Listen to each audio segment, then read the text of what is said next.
Well, hello, and welcome to Stop, Let's Team Up, my Legion adventure, number 20. We're 20 episodes in on covering Legion. I hope you're still enjoying me ramble about it, all this Silver Age goodness. But we are up to a big issue. It's important as a comic book. I think more than just being an very important issue of the Legion.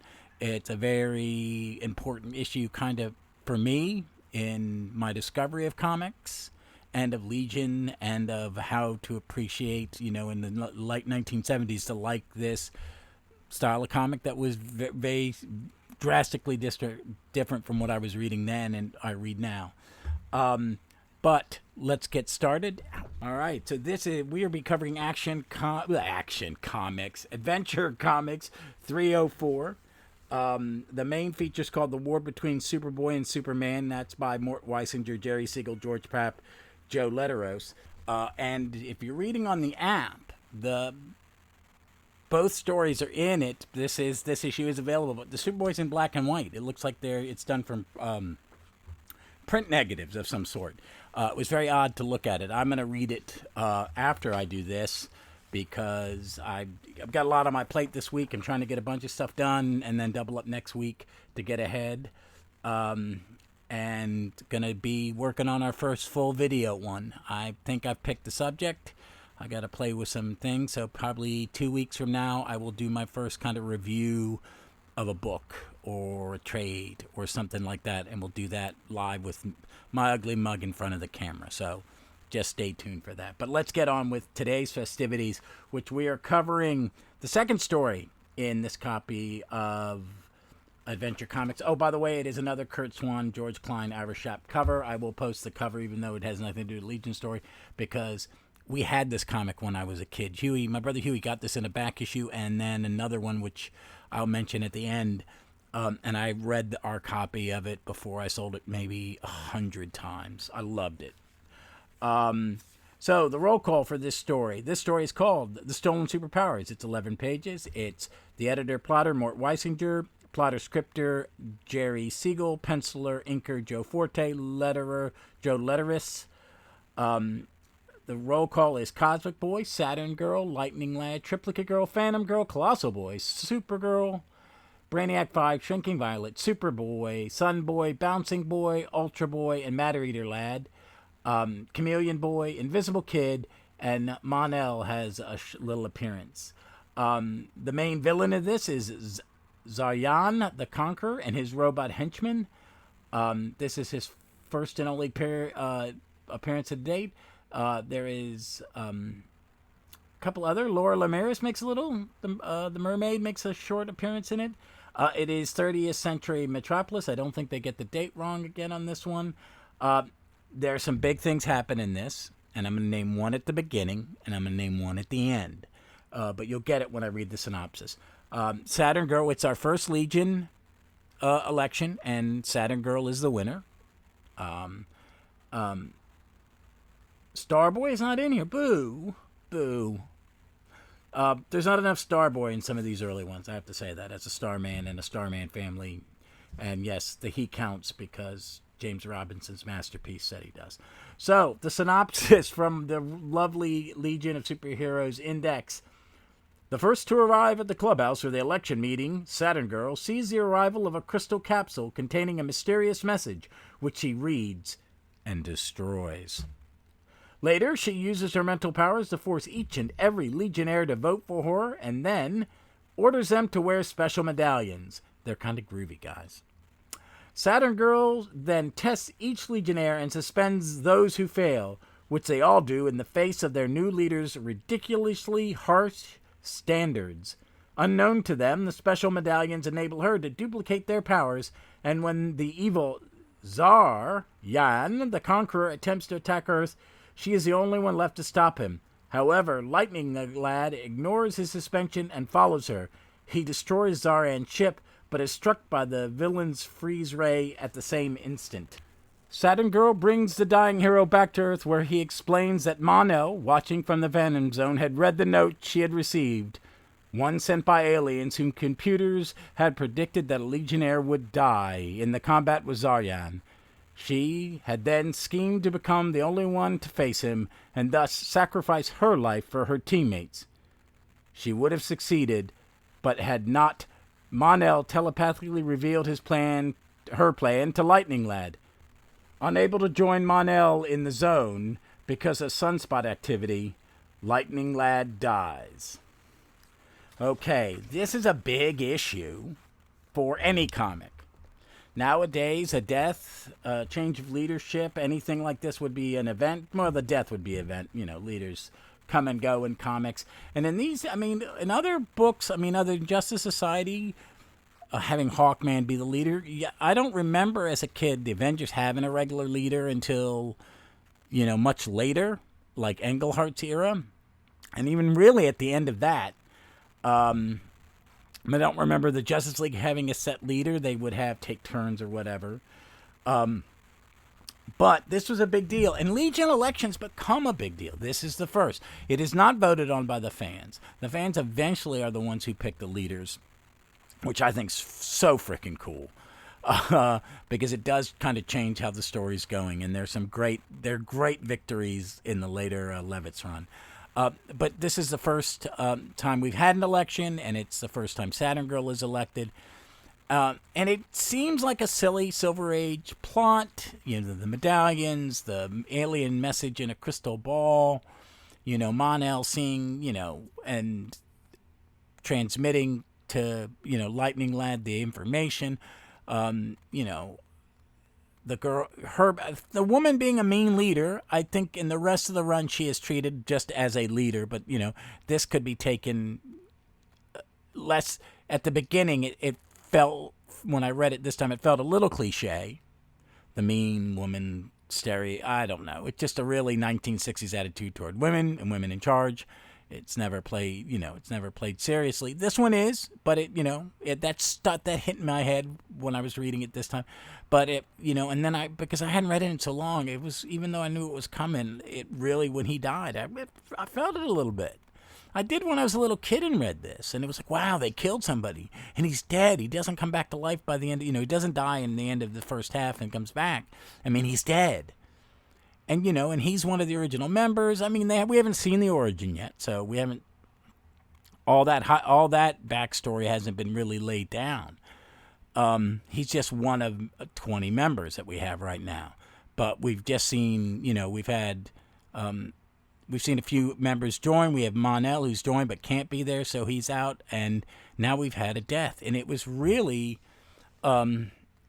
it blew me away as a kid, and I think it still works. Reading this comic yesterday and the day before, it really, really stuck with me that she was trying to do her best to save him. It's something, and that this event has an effect on the characters of Saturn Girl and Lightning Lad and the other Legionnaires going on. It's not that clean slate. It's that thing I've been saying since the beginning. Things that happen to characters in this book, especially in the original version, there are ramifications for actions that other comics don't really have. I can't think any until like the 70s and Marvel. Well, more in Marvel, like Spider-Man on. The Marvel style allowed for that little bit. They had the soap opera, and I don't mean that as an insult. It's just that's, the interpersonal relationship stuff. But Legion had there's ramifications. Saturn Girl, she feels this pain from this death. She feels guilty for it. It happens. They all do. And it's remembered as we go on. And I think it's about a year before there's a change. Something happens because of this death. I'm just in case some of you have not read these, I'm going to act like that I haven't either. I'm not going to give away spoilers. But there's more to come. There are things, because of what happened in this issue, things happen in other stories. And there's still these one-and-done adventures, these fun little adventures. This one I liked a whole lot. I liked Zaran and his guys. It's a good design. It's definitely a very good design for when this came in. Oh, I didn't give dates. Bad host. Let me give you the dates on this sucker. Yeah, because this was published, it's January 1963 cover, so 3 issues before December, November, October. It would have been October of my 9th. I would have been 9 years old. And it's great. It's definitely a comic of its time. Like, I mean, I'm going to say that every episode. Every comic is a comic of its time. It's real. I'm going to stop saying it. But it's really good. You get to see all the characters. There's some neat stuff here. Yeah. So, I mean, the splash page is great. It's Cosmic Boy doing his test, and he's lifting the clubhouse, and Saturn Girl is sitting on the edge of her one-person flying saucer. I want one of these. They're cool. It's got a nice lazy boy in it, like the lazy boy I sit in when I record these things. And then let me read you the blurb before the title. Saturn Girl has always been a very sweet girl who happens to be gifted with super thought-casting power. One day, however, she turns into a stern tyrant after her fellow Legionnaires elect her their new leader. What has changed her so? And why does she secretly duplicate within herself her friend's powers? Has she joined up with one of the evilest space villains in the cosmos in an attempt to sabotage the Legion? You'll find out that answer in The Amazing Tale of the Stolen Superpowers. And it's just her. It's a nice little splash page. You got Shrinking Violet and Bouncer Boy in the background. Sun Boy standing behind Cosmic Boy. Lightning Lad, Chameleon Boy, Colossal Boy are watching. Cosmic Boy says, I've raised the superhero clubhouse high up. Okay, here's Cosmic Boy. I've raised the superhero clubhouse high overhead with my powers of supermagnetism as you directed, Saturn Girl. But I refuse to obey your order to let it fall down and smash. And here's Saturn Girl. Mutiny, hey? You'll be finished for that, Cosmic Boy. Here, I hereby command you not to use your powers for 90 days. And then a thought balloon. Ha ha, little does he or the other Legionnaires suspect I am stealing away their superpowers. So that's page 1. And then, I like Joe Forte's layouts. It can be a bit stiff, and there's a running joke, because, I think fans have all joked about, there's always that panel on the bottom of the second or third page where the leader is sitting there, and you see everybody with the screens behind them, and then with their name cards on the white folded paper, like you're in some 1980s hotel during a Xerox conference. I've actually had to do that. So, but it's good. And then they vote, and they have the Vote-O-Matic. I've been watching a lot of political stuff on TV and about elections and Vote-O-Matics, and there's a little malfeasance in the voting in this, but this is a comic book. Just saying. They all vote. She's voted unanimously. Zaron has he's got a big evil Joe Forte villain face, which is this squat kind of fresh face, and this purple helmet, which I think is kind of cool. Supergirl just winds around in her Barco lounger in her little spaceship on 4. It's kind of cute. You see Ultra Boy and Triplicate Girl hanging out. Them do their tests. Silly stuff like melt a rocket, not doing it properly. Triplicate Girl battles a Hydra-headed monster that's actually an illusion. Shrinking Violet on the next page can't go small enough. Colossal Boy can't go big enough. Lightning Lad can't crack a rock. And then you get to see her on that page trying all her stuff. And in the last panel, she's flying off in her spacesuit to stop him. And next panel, she's way above Earth flying. And then Lightning Lad comes out in his spacesuit and he flies up. And the invasion ship's been cut into pieces, and Zaron's thinking he's going to win, and then Lightning Lad goes up, and he uses his thing, and the ship explodes, and she takes him down, and he dies. He dies on the ground while she's talking to him. It's a really moving, and then you see the flashback and the explanation. It's like, here's the final the dialogue, but the final little interaction between Saturn Girl. I'll start with Saturn Girl. That's exactly what I plan to do. Since we all know that fate can't be changed, I chose to be the one to die. But if Mon-El knew... And then Lightning Lad. He was unable to tell you your plan until after you left Earth. Until then, the sunspot disturbances prevented him from his telepathic message from getting through the Phantom Zone barrier. Just as the sunspot static has reoccurred now, so that I can't be sent into the zone. Don't cry, Saturn Girl. Better me. Gasp. Then you. Goodbye. And then she screams, Lightning Lad is dead. And at that point, Superboy shows up. Mon-El's out. Or this is later. Okay, I'm sorry. This is later. Mon-El's out, and he's been given a temporary dose of the anti-lead poisoning. Superboy shows up. Supergirl shows up with Lori Lemaris. I don't know why, but she does. And then there's this bottom panel on 10 is beautiful, and I know this is etched in my head, and I've seen it used, appropriated for other things, and other people kind of cover it. Saturn Boy's in a glass coffin on top of a pedestal, and there's an eternal lightning bolt arcing from these two devices, kind of like the eternal flame at JFK's grave. And it's framed by Superboy and Supergirl on either side because they're the real stars of these comics in a way. But then behind it is Sun Boy, Shrinking Violet, Cosmic Boy, Saturn Girl, Bouncing Boy, and Chameleon Boy. And it's a really nice piece. It is a really nice panel. I really, really love it.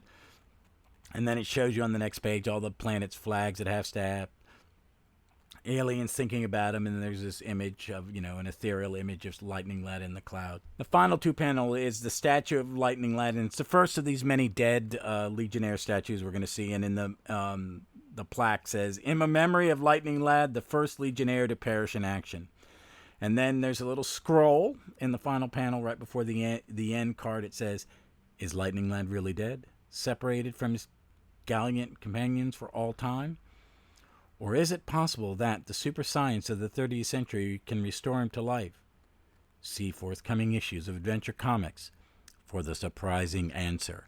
I love it. It's a perfect little Silver Age comic with a little bit more. This is where, the legends and the history and all that stuff, the things that I think why most Legion fans, no matter what iteration, digs. They really digs the interpersonal relationships these characters have, and we're seeing some of that. We're seeing it become a little bit more. I mean, it's still a very safe, all ages Silver Age comic, but there's a little more. I really like it. I think check it out. If you have the app, check it out. It is in Volume 1 of the Archives. That probably means it's in Volume 1 of the Omnibus if you have that, or the Silver Age trade packs, trade paperbacks. I just got one of those at Teen Time. Mwah! I want more of them. They're great. I think they're only 2, which is only about half the Bob Haney stuff. But it's well worth your time. These are great. Read the Superboy comic, Superman and Superboy, drawn by George Papp, in Smallville with Mon Pa Kent. It's really fun, silly stuff. But that's it. Thursday we will be doing. It'll be Submariner 35, the last of the 5 comics that lead into Marvel Feature number 1 with the first appearance of the Defenders. It's a good comic, a lot of fun. It's got Sal Buscema art. I'm happy. It's got 3 Avengers. I'm happy. One of them is Clint Barton. I'm happy. And he's Goliath, and I'm happy. And it's just beautiful Sal Buscema Marvel Comics.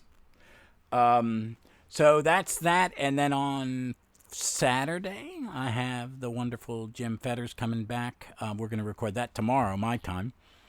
And we're going to talk Volume 1 of Legionnaires. I got the trade for 2, and I devoured 1, and me and Jim are going to talk about that. And then I've got, after I talk to Jim, I'm going to ask him back. I've got another little thing, and I think he's going to be very interested because it was his idea. So I think it was his idea. We'll find out. But that is Saturday. Again, I'm going to start doing a video one. This Friday, I'm going to get my copy of 5 Years Later, Volume 2. And if I can figure out editing a little bit, and that will be my practice one, I will do a review of that and Volume 1's End 2. So bear with me. It's going to be fun. It's more Legion stuff, and I like talking Legion. This podcast is really too heavily Legion. So I'm going to do, once I do that episode with me and Jim, it'll be about a month and before I do anything Legion. I'm just going to go for a month and just do this Legion thing, the Defenders. And I'm going to do some Avenger stuff. I haven't done an Avenger thing, so if you got an idea for an Avenger arc, shoot me an email or DM me.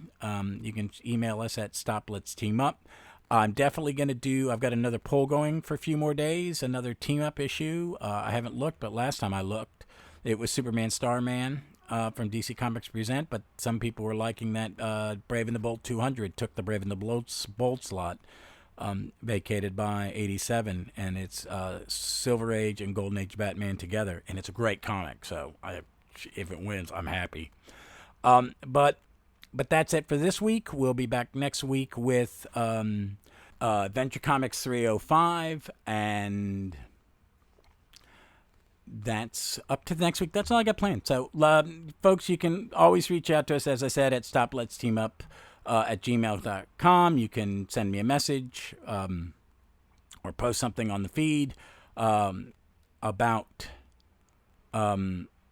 something you're interested in me covering, a suggestion, stuff like that, a creator, a membership role. If you got a good wacky one you want me to talk about, I'll talk about anything. But just give me suggestions.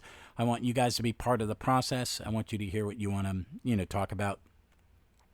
Something new. Hey, guys, if there's something you read that's new in the last 5 or 10 years, and I'm not touching it because I am really, right now, I'm bogged down in the past.